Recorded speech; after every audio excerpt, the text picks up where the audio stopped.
Virtual Conference in 2020. Diego Cardona. Diego, you're now live. Thank you. Welcome to this new session on the Acbsp Virtual Conference in 2020.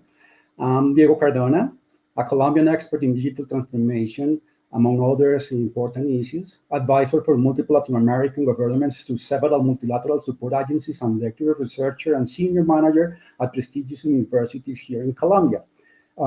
Nowadays, I am a Fulbright Fellow as researcher on ICT as public policy for higher education at Pittsburgh University. Today, we will be speaking about digital transformation as a must for higher education. Let me 1 second, I will share our screen. Okay, and then we can start the process. Let me 1 moment. Okay.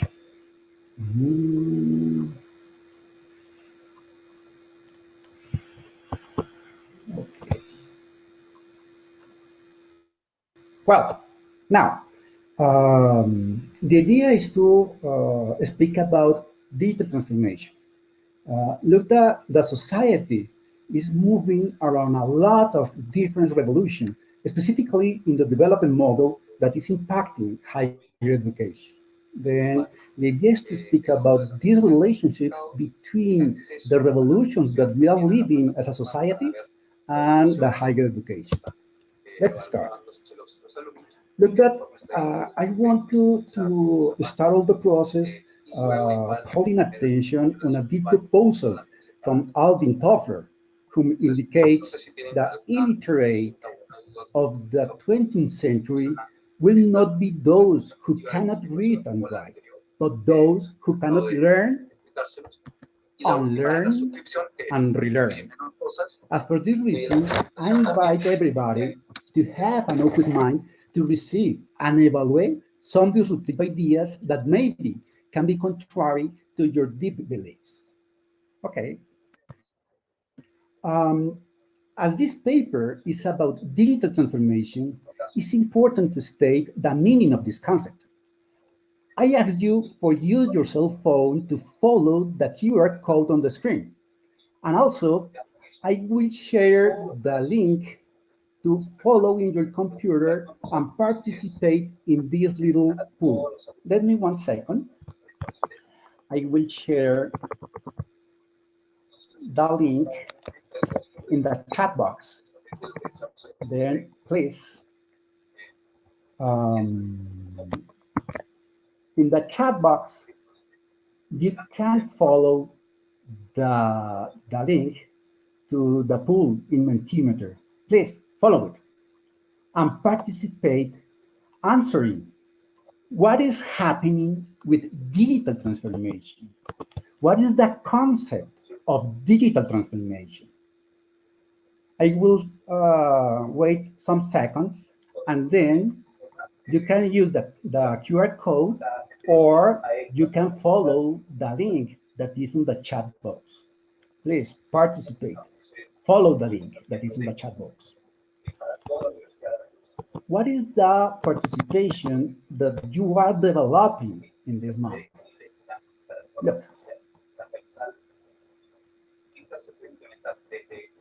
Look, that we are thinking that digital transformation is related with change, is related with revolution, with innovation, with evolution, with technology.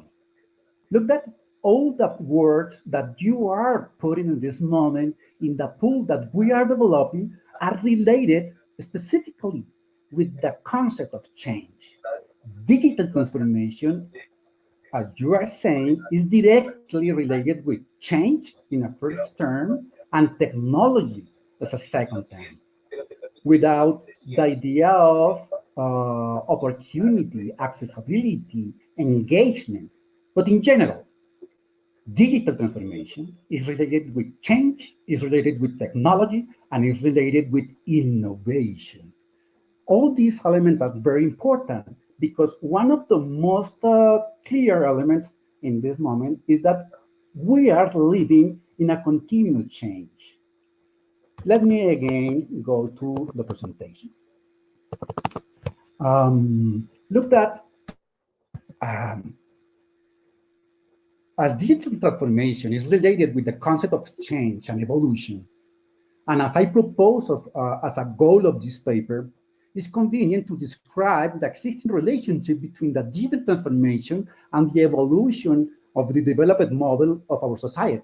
Then I will use a mixed approach based on Alvin Toffler perspective, the person that I use in the first part of the presentation, complemented with the one proposed by the person that is in this moment in the screen, Klaus Schwab, the founder of the World Economic Forum.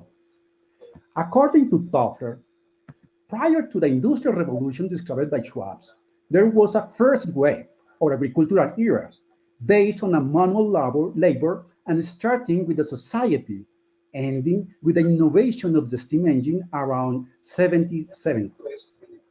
For Toffler, the second wave or industrial era was based on engines that replaced manual labor as the source of power from the first wave. Finally, Toffler predicted one decade in advance the arriving of a third wave or information era, where the development model had been based on knowledge as a complement to the classical economic theory that presents the traditional productive factors of land, capital, and labor.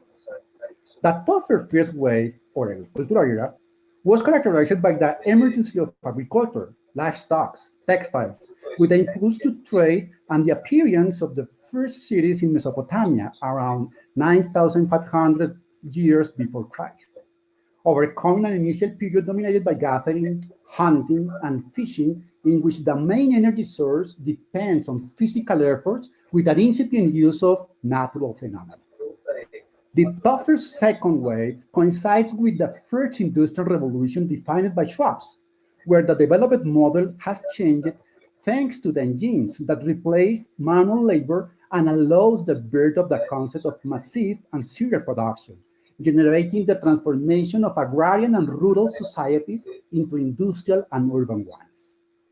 As a senior period of the second wave, there was the second industrial revolution, starting on the dawn of the 20th century, shortly before the milestone marked by the First World War, characterized by a period of growth based on mass production, taking advantage of the already consolidated industrialization.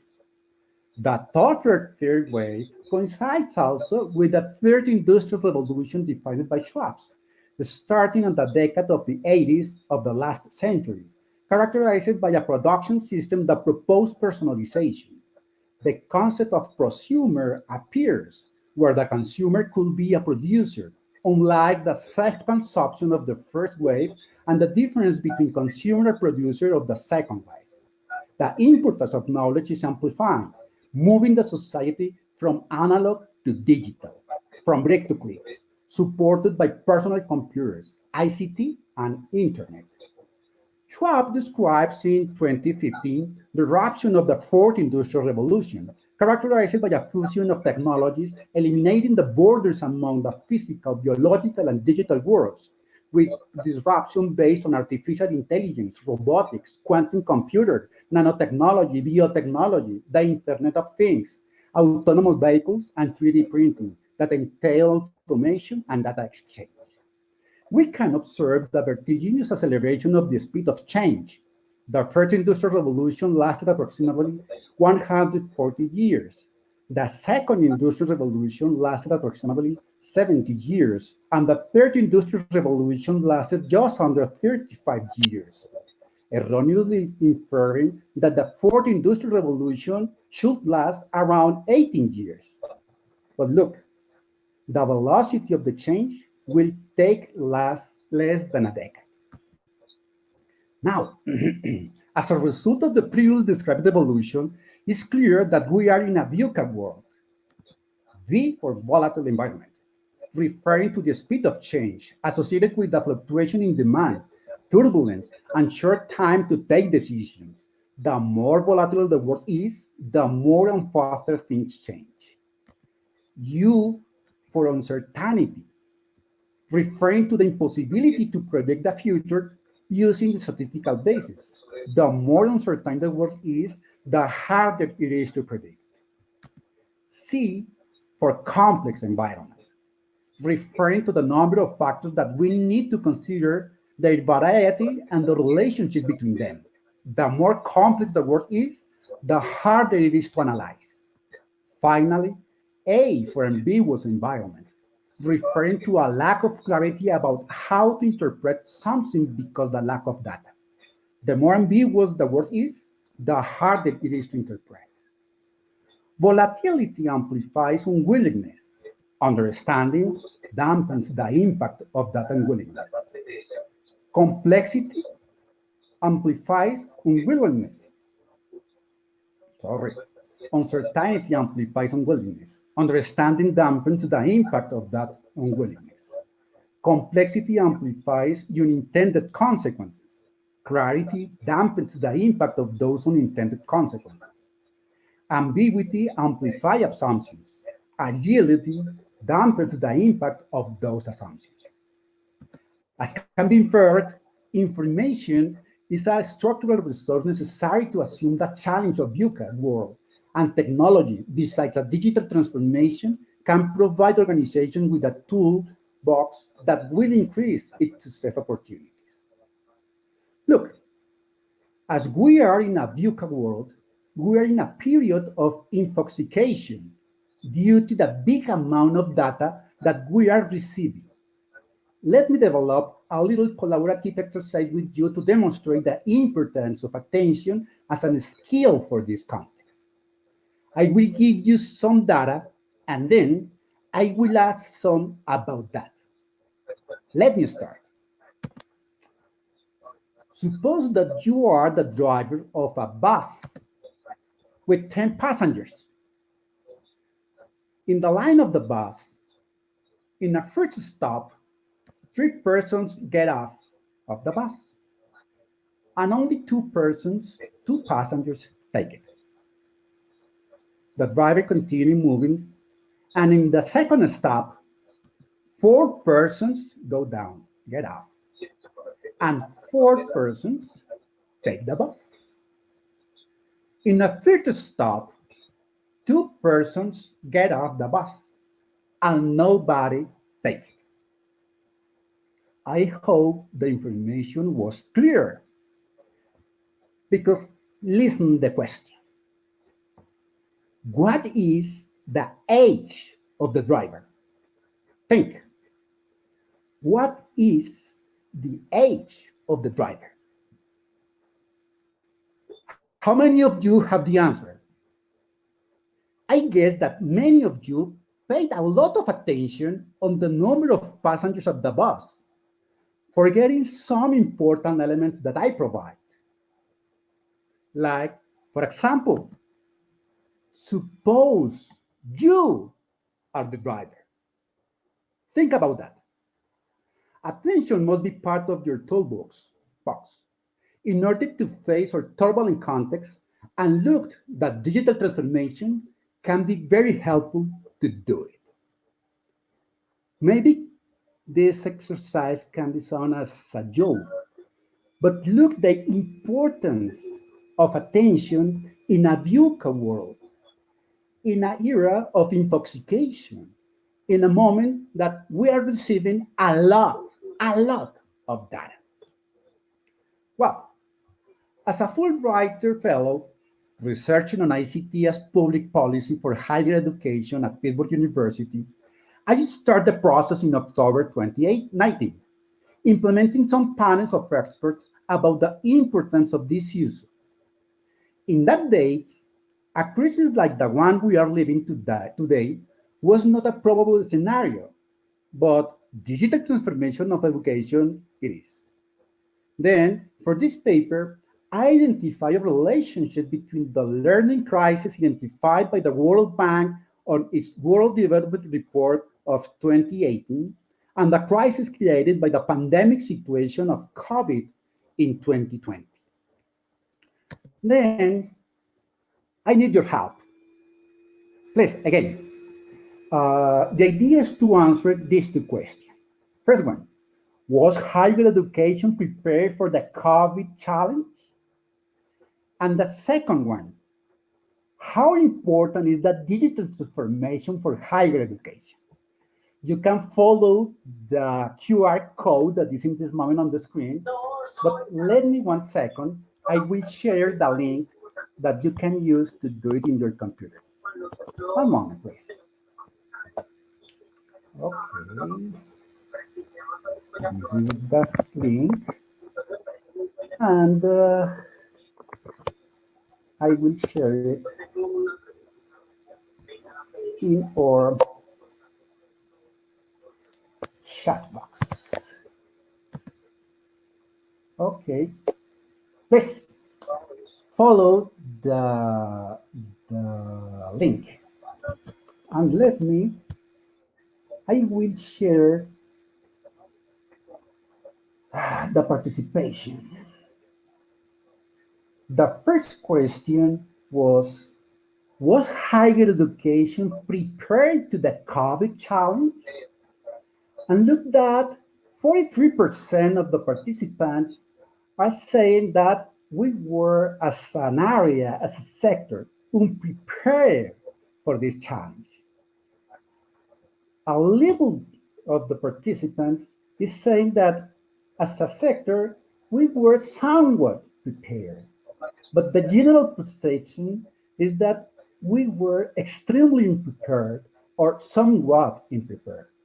Look how the participation is moving. In this moment, we have 21 participants that answered the question. Nobody is saying that we were prepared. Nobody. The most important part of the participants, near 70% of the participants, is saying that we don't have the necessary preparation to face the COVID challenge. Obviously, in the last year, in October, the crisis due to COVID doesn't exist and was an improbable scenario. But the necessity to change exists in that moment. The World Economic Forum explained the existence of a crisis in education, and it's something equivalent. Let me now to continue with the next question. Then we can now answer how important is the digital transformation for higher education. And look that maybe everybody is saying that is very important. Nobody is saying that it's not important. Our perception as a group of experts is that digital transformation is a necessity for higher education. Remember the title of this presentation, Digital Transformation as a Must for Higher Education. Then I can say that everybody is sharing my perception. It's so important. It's a must for the higher education. Let's continue with my presentation. Okay. Sorry. Now, let's see the answers of the experts that was developing with me all this project. Was higher education prepared for the COVID challenge? And look at the image. The blue line represents the perception of readiness in front of a non-urgent situation measured before COVID. And the orange line represents the perception of readiness measured after COVID. Now, the curve moves to the left, describing how before COVID and in front of a hypothetical crisis, the perception was a relatively good level of readiness, while after COVID and in front of a real crisis with no relevant changes in institution capabilities, the perception change, and it's clearly worse, coinciding with the perception as a good. Oye, Eric, no te había comentado, The pero second aprovecho la pregunta de George. how important is the digital Muy transformation for seguramente la higher próxima education? semana tendremos reunión con Mauricio Again, Díez, que es el vicerector the blue line académico del ICA. represent the perception measured before COVID. It's important Era el vicerrector hasta hace before COVID. And the orange line represent the perception measured after the COVID success. The curve moves to the right, describing how the level of importance of the digital transformation increased substantially, supporting the hypothesis that digital transformation is a must for higher education and coinciding with our perception as a group. Okay. What will the expert do? Let me share with you some testimonies. The first one is from Lina Uribe. Lina is the former coordinator of the Institutional Chamber of the Colombian Intersectional National Commission on Higher Education Accreditation from the National Ministry of Education. Nowadays, she is the counselor at the Fundación Universitaria Conrad Lorenz in Colombia, an Acbsp accredited institution. Then, listen the perception of Lina about the first question. It's clear that nobody expected something like this, including higher education institutions.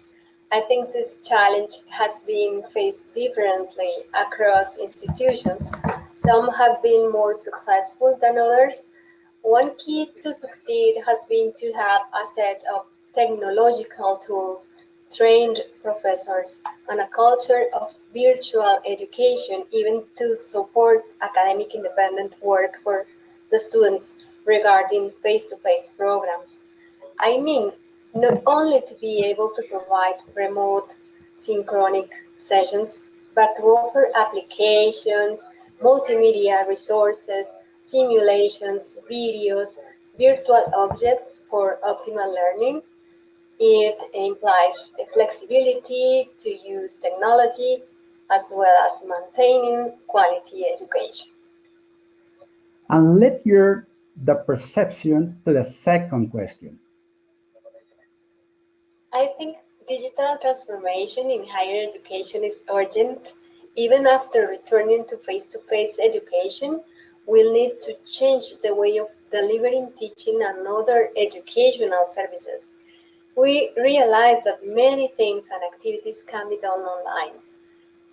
An ideal situation for our case is a combination of presence to pursue university significant experience with face-to-face interaction and digital experience for the university community. This facilitates learning and the optimization of time. On the other hand, digital transformation is also valuable within the curriculum to articulate skills to professional requirements. And regarding organizations, also to have integrated information systems and the possibility of big data analysis for decisions is really important. Let me present another testimonial from Francisco Forero. Francisco is the head of Coursera for Campus COVID response team. It's the Coursera initiative to support higher education institutions worldwide to face the COVID challenges. Let's share the testimonial.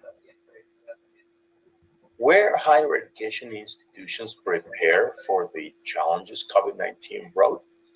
I think just a few institutions were prepared, or almost prepared for that.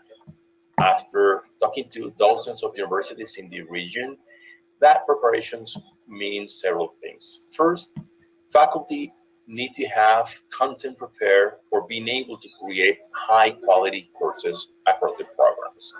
Second, students want to have a rich experience that makes learning progress rewarding and worth the effort. Third, more digital content created in the past 19 days than ever been before. However, the challenge goes beyond content creation. It would help if you had a learning methodology supported on stats and learning science, among other things. Moreover, an infrastructure is needed in both ends, the faculty and the learners. At least in Latam, just a handful of institutions could react fast enough to provide access and gear to their teams. Okay, and the second question. This is an area where we will see tremendous progress moving forward. Digital transformation will be a game changer and a way to keep a competitive advantage. Universities will accelerate online course production.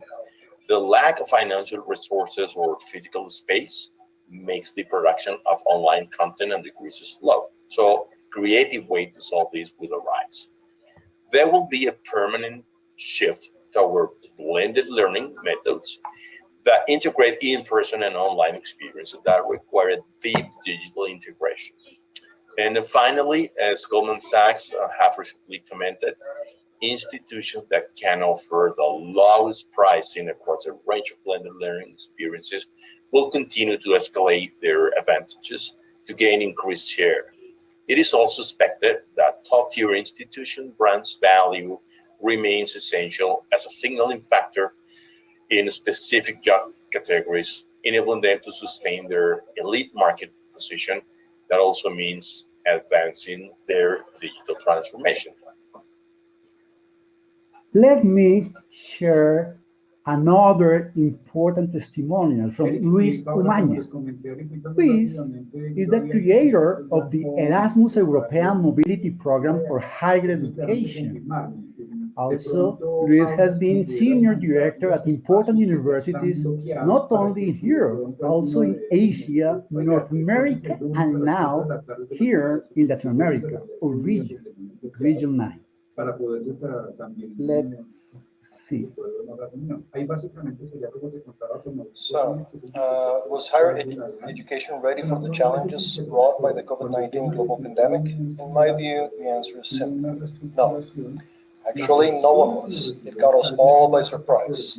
And yes, there were what-if warnings and certainly plenty of Hollywood movies around the topic of a tiny virus taking out all of humanity. But I think that was precisely the problem. It was Hollywood. In real life, most higher education institutions behaved like traditional universities, centered on in-classroom instruction and on-campus student life.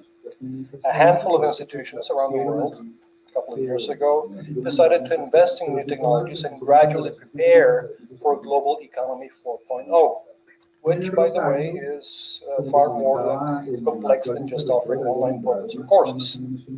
I am referring to digital transformation, and those schools that had it in mind got a head start in the new challenge of keeping higher education relevant and accessible to all in a post-pandemic world.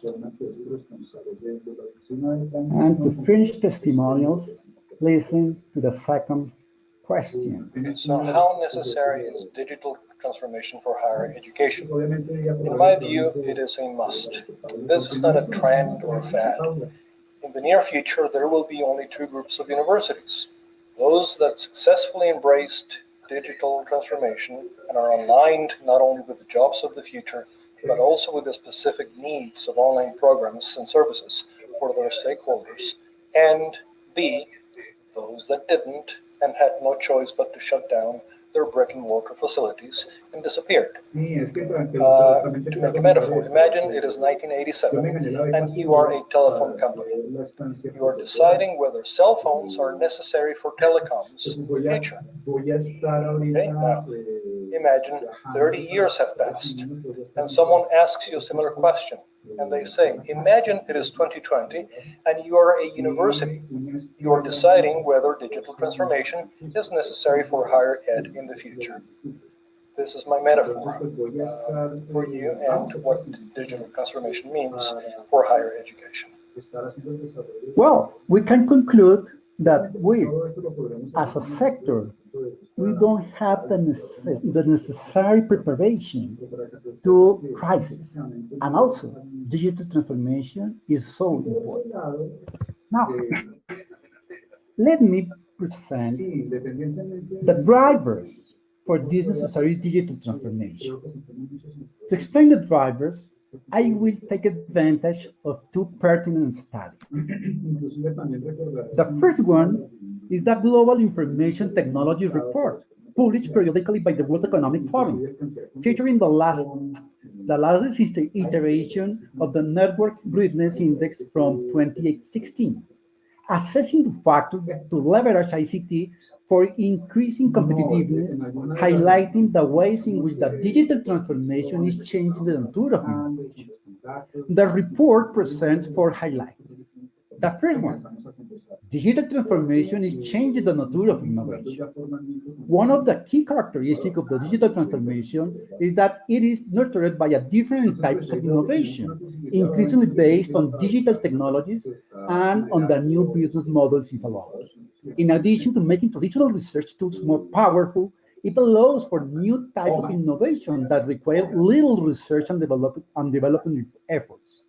Examples include the digitalization of existing products and processes, as well as the prospect of more Uberized activities in multiple sectors, including, obviously, education. The second highlight is that organizations will face increasing pressure to innovate continuously. The countries that stand out in terms of economic impact are characterized by the high level of business ICT adoption. This technology-enabled innovation unleashes new competitive pressures which call for more innovation. New technologies are privileging pioneers, but declining rates of ICT adoption suggest that organizations are not getting into the game fast enough, including those at higher education. The third highlight is that there is a rapidly growing digital population. Digital transformation has been driven by consumer demand, yet this demand for digital services by a global consumer base is being met by a small number of organizations. A growing gap are also emerging between growth in individual ICT usage and public sector engagement. Governments must do more to invest in innovative digital solutions to drive social impact. The last but not less important highlight is the necessity of urgent innovations in governance and regulation. As digital economy is taking shape, building the right framework conditions will be crucial. Digital technologies are unleashing new economic and social dynamics which will need to be managed if digital transformation will deliver long-term gains. The digital economy thus also calls for new types of leadership, governance, and behaviors. A critical ingredient for sustainability will be governance frameworks to anticipate the impact of emerging technologies and react quickly to changing circumstances. The second study that I want to use to explain the drivers is the one developed by the OECD when Colombia was included as part of this organization in 2019. Instead, Colombia has been growing fast. It is facing important challenge that can be tackled via digital transformation using the OECD Going Digital Integrated Policy Framework, focusing on the 6 following components. The first one, enhancing connectivity. Growth rates of connectivity in Colombia have been among the highest in Latin America. Yet, Colombia has the lowest connectivity in the OECD countries. To improve connectivity and foster competition, Colombia should review its policies about the spectrum, import duties and handsets, and lower the tax burden on telecommunication operators and the independence of the regulator. The second, increasing adoption and use of digital technology. Despite persistent difference in internet use, to continue closing the digital divide, further actions are necessary to foster effective use of digital technology in society, including, among others, better targeted public funding for democratizing digital access, promote use of e-banking, improve consumer trust on online retailers, and facilitate data sharing in the context of an open data ecosystem. Another element is fostering digital innovation. Colombia has introduced policies to promote a range of ICT companies with various levels of sophistication and to facilitate the adoption of their innovation. To boost their effectiveness, it's necessary to ensure greater stability and funds, strengthen local government's capabilities, and support entrepreneurs and startups. Now, developing skills for the digital economy. Colombia is making progress in adapting its education and labor market for the digital transformation, but significant challenges remain. Further actions are necessary to address this challenge. For example, to increase investments through the formal education, develop lifelong learning, ensure sufficient availability of ICT specialists, streamline regulations on online job platforms. Additionally, seizing new growth opportunities from digital transformation. Digitalization in service is creating new opportunities to boost productivity and foster diversification of production. Several legislative initiatives have been put forward and should be pursued further, including develop a favorable regulatory environment for professional services as well as for the financial sector. Foster the use of digital technologies to promote trade and goods and services, reduce trade costs arising from non-tariff barriers, and enhance interoperability of national contract rules and personal data protection for cross-border transactions and data transfer. Finally, but not less important, building a national digital strategy. Clear long-term priorities and better integration with other policies seem necessary to increase the effectiveness of digitalization policies via developing a national digital strategy through a multi-stakeholder process. Even the document was prepared for the Colombian case, its recommendation can be applied for the Latin American countries with slightly. Up to here, we have reviewed the context where higher education as part of the society interact and the drivers for a necessary digital transformation. Now what? To explain a call for action, I want to review two studies related with this issue. The first one, New School of Thought, Innovative Models for Delivering Higher Education, sponsored by Qatar Foundation and developed by the Economic Intelligence Unit, review how higher education institutions must adapt to social, political, economical, and technological challenges. The report finds that technology continues disrupting the higher education landscape and enables institutions to serve a greater number of diverse students and increase tuition revenues, reducing operating costs. Yet, not all institutions are able to benefit from radical technological changes. The document proposed 5 operating models to leverage these opportunities. The first one, and it's open, online universities model that leverage internet to offer higher education anytime, anywhere to anyone. They tap in a growing desire for more flexible modes of learning to dramatically increase access. Today's leading online universities acknowledge that successful courses require substantial investment and bespoke materials, as well as a continued commitment to hybrid learning. It's very important, this element. It's not only the online model, it's the hybrid model. The second one is the cluster model that eliminates the traditional siloed nature of university campuses by fusing multiple institutions. Shared service reduces overall cost, offering students a greater range of course options. However, common priorities do not always exist across or even with institutions, which can make collaboration very difficult. Complications may also arise if there is disproportionate demand for offering from one of the cluster institutions. The third model is the experiential institution that brings teaching out of the classroom, with learning driven by diverse experience such as internship or hand-on projects. Such institutions could help students develop priority skill sets that employees expect, such as higher order collaboration, leadership, and communication. However, the experiential model is also a new one and faces several challenges, including finding ways to align looser and long-term projects with semester time evaluation constraints. Experiential learning also requires a highly trained faculty who can move away from traditional learning. Another model, the liberal arts college, implies typically a smaller institution that aims to provide a highly personalized experience with a lower teacher-student ratio.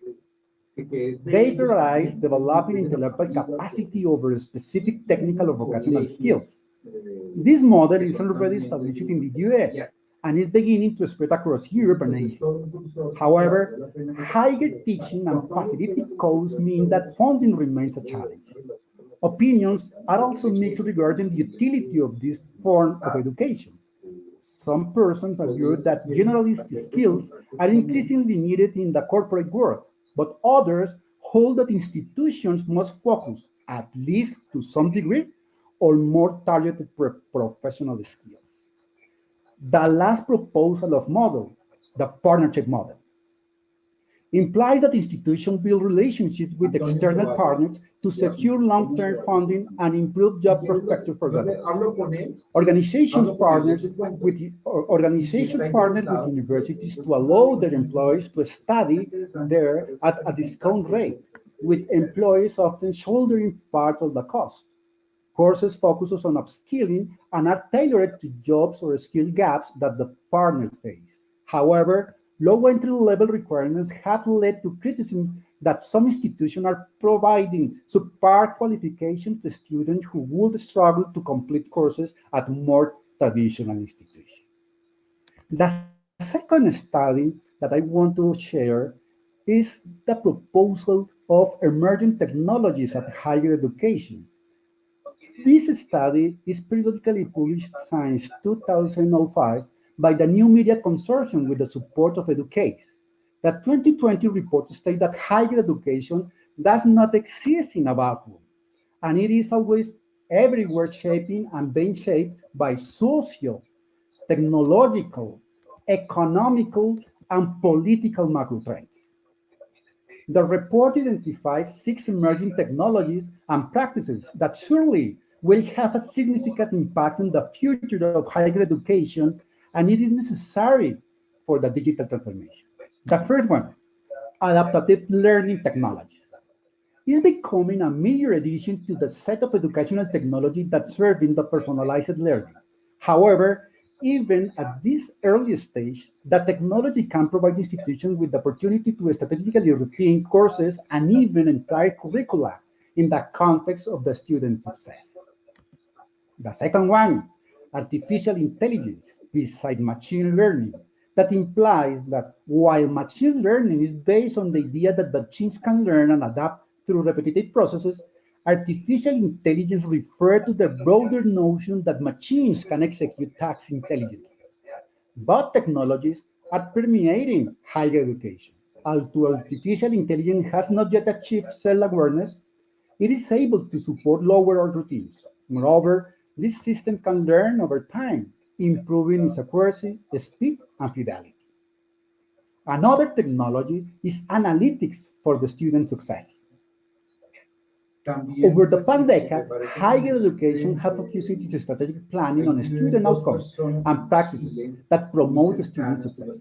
The availability of tools that measure, collect, analyze, and report data about student progress has given rise to the field of learning analytics for student success, provoking philosophical and policy-related discussions around data privacy, equity, and ethical considerations. Another important technology is elevation of instructional design. The field of learning design continues to evolve, influenced by the continued growth of online course delivery and an increase in the number of faculty who embrace student-centered learning environments, whether on campus or online. Over the past few years, the instructional design role has seen growth beyond standard course design, including responsibilities such as project management, learning analytics, educational research, faculty mentorship, and more academic autonomy, have elevated these professional identities, introducing new pathways and titles such as learning experience designer or learning engineer. to be high-impact agents of change at our institution.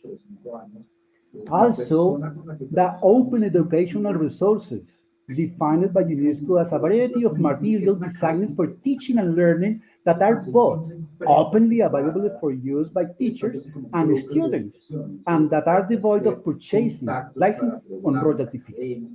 Emerged on the mid of 90s, and in 2019, last year, multiple governments agreed the adoption of a set of standards, clearing a path forward so that open materials can be shared. Finally, the report described extended reality as a comprehensive term for the environment that either blend the physical with the virtual or provide fully immersive virtual experience. The two most common technologies are augmented reality and virtual reality. But another kind of extended reality is, for example, holography or 3D printing. Higher education is experimenting actively with these technologies in the curriculum, and despite current hurdles such as the cost of equipment and the effort it can take to create content, the potential as a learning vehicle is so important. Well,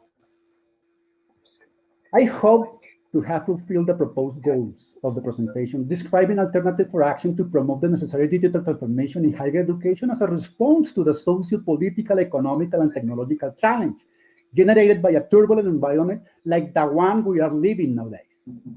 If somebody wants to contact me to continue this interesting discussion or to explore possible collaboration, it is possible to do it via email or cell phone or at my link profile that appear in the shared slide. Thanks, best regards, and I am open to answer any question. Okay, I finish sharing my screen. Diego, we're down to 3 minutes. And come back again. Okay. Then I have some questions here. The first one is about how many years take the country to start your digital transformation? Well, it depends on the readiness of each country. For example, for the case of Colombia, as we were accepted on OECD countries, they did that we have a better level to reach this digital transformation. But the digital transformation is not only related with technology, it's related with the social issues, with the processes. When we are thinking in a digital transformation of the higher education, it's very important to think in a complete redesign of the academic process. Diana said that everybody is speaking about this on the afternoon. Yes, this is an important element. Another question, do you think that the current COVID crisis has made people better or worse operated in a VUCA environment? I think that the urgency that creates COVID is creating the necessity to act in a VUCA context. It's not changing at all, but it is the possibility to have in the mind, in the top of the mind, that we are in a continuous crisis. That is not it's not bad, it's part of the reality. Well, Diego, we have 1 minute, so I think we're not going to have time for more questions.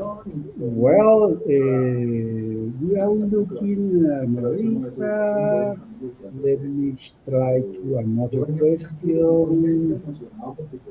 If the material will be available, yes, I know that all these material will be shared, and you there will be accessing my email, my phone number, my contact in order to continue this interesting participation and this interesting process of participation. Well, I think that there is a lot of more important issues to cover, but we don't have time now. But the idea is to continue the discussion. Thanks a lot for your possibility, for the possibility to teach. Enactus students are over 72,000 Enactus students are over spread across 36 strong, countries, spread working across on over 36 3,800 projects working on a over year. 3,800 That's over 7 million projects a volunteer year. hours. That's over 7 impacting million the volunteer lives of over hours, 1.3 impacting the lives of million over people, 1.3 helping to advance the million United Nations helping to 17 advance Sustainable Development Goals. After learning that over 80% of a mattress's materials are recyclable, a group of Enactus students from Nashville have partnered with a community organization to develop a mattress recycling facility. The business provides sustainable employment for the homeless and formerly incarcerated people and has processed more than 10,000 mattresses and recycled more than 350,000 pounds of metal, foam, and cotton. This is business innovation for sustainable solutions. This is entrepreneurial action for a better world. And this is your invitation to take action. When you invest in Enactus, you invest in a better world for us all. Hello, everyone. Here's an ACBSP fun fact. Dr. William Wright of Stetson University in Florida was our first ever ACBSP board president. Thank you, Dr. Wright, for being a part of ACBSP history. Hello, everyone. I'm Kevin Thompson, Unit Head for the Business, Humanities, Social Sciences, and Education Departments at the University of Minnesota Crookston campus, and we are so proud to be ACBSP accredited. Through the great work of our department faculty over the last several years to accomplish this goal, we are now a part of the family, the ACBSP family, and we couldn't be happier. Our department and our campus have always had a strong focus and commitment to quality and continuous improvement to benefit our students and to prepare them for their bright futures. Being a part of ACBSP will bolster those efforts, expand those efforts, and really put us onto a new level of teaching and learning excellence. With access to all that ACBSP has to offer in regards to resources, best practices, research, and member colleagues who we can reach out to, we are so excited about our future and all that we'll be able to accomplish for the benefit of our students. So again, we are so proud to be ACBSP accredited, and to all of you who are part of this year's accreditation class, congratulations. I am Stacy McKipp, and I'm representing Snow College in Central Utah. We're delighted to have received associate degree reaffirmation. ACBSP standards have inspired us to set high ideals for our program, use data for decision-making, and improve student success. Thanks to what we have learned from ACBSP and then implemented into our program, our reputation for excellence and success is apparent throughout our campus and our community. We enjoy total support from our president, Dr. Brad Cook, and academic leadership at Snow College, including Provost Steve Hood, Dean LaFawn Barnhurst, and Associate Provost Melanie Jenkins. Our faculty and staff work tirelessly and strategically for continuous improvement. Student success is our top priority. Thank you to our review team and to the ACBSP staff. And special thanks to our Dean, LaFawn Barnhurst, and Christine Hanks, our office manager. We are excited to keep the momentum going. Go Badgers! Hello, my name is Molly Wickham, and I'm a program director and an associate professor of business and education at Bethel University in St. Paul, Minnesota. In March of this year, we had our self-study visit for our MBA and our Bachelor of Science in Business Management. I want to thank the chair of our site visit team, Dr. Anthony Nigbenabor from Gardner-Webb University. I sincerely appreciate the advice and encouragement you gave us that week. Your wonderful sense of humor made the week a lot more fun, even though it was also stressful. I also want to thank Dr. Elizabeth Jones from our site team. Your tips about Peregrine and your advice and your encouragement were so helpful, and I had a lot of fun getting to know you. Thank you also to the business faculty, staff, and administrators at Bethel University for your help, support, and encouragement as we went through our self-study. A special thank you to our Associate Provost, Dr. Randy Bergen, for your encouragement as we pursued accreditation. Thank you to the business students at Bethel. You make it a wonderful place to teach. Most importantly, I thank God, and I give him all of the praise and the glory. I'm proud to be ACBSP accredited.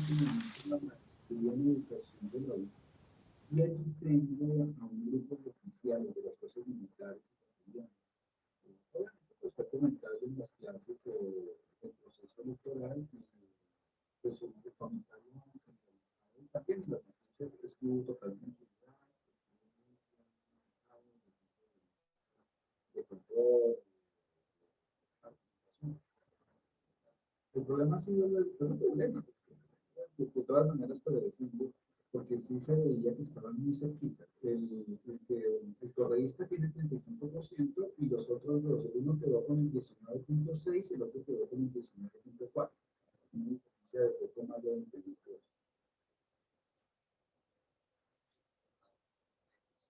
No, y lo complicado es que en la mañana ayer en la mañana estaba ganando el indígena y en la noche pues se voltearon los números. Perspicacia. Además una población ecuatoriana que es altísima la población indígena. Entonces,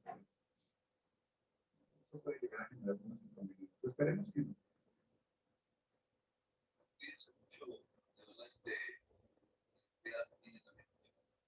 Muchísimas gracias. Suena que no está tan grave el tema del virus por allá.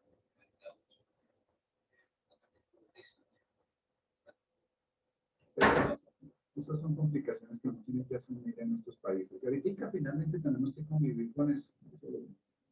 Los procesos de vacunación van a estar relativamente demorados. Nosotros personalmente no estamos en esos grupos priorizados. Entonces, en el mejor de los escenarios, finalizando el año, estaremos siendo vacunados. De pronto estaba pensando que llegando a Estados Unidos, por el hecho de ser profesor, por ser profesor además, porque yo voy con un J2, con un estado J1 de investigador, de profesor investigador. Entonces, pues, entendería que tengo una priorización por encima del resto de población. Sí, no, y además que creo que van a empezar a vender muchísimo. Ah, sí. Yo estoy pensando en llevar a mi paso.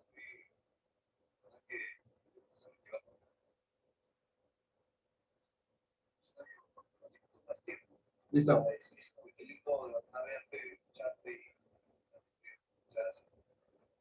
No, Ari, quedamos así, yo te hago esos contactos. Un abrazo. Chao, Paula. Y a Ecua, que no te conozco, pero pues estaremos en contacto. Mauricio.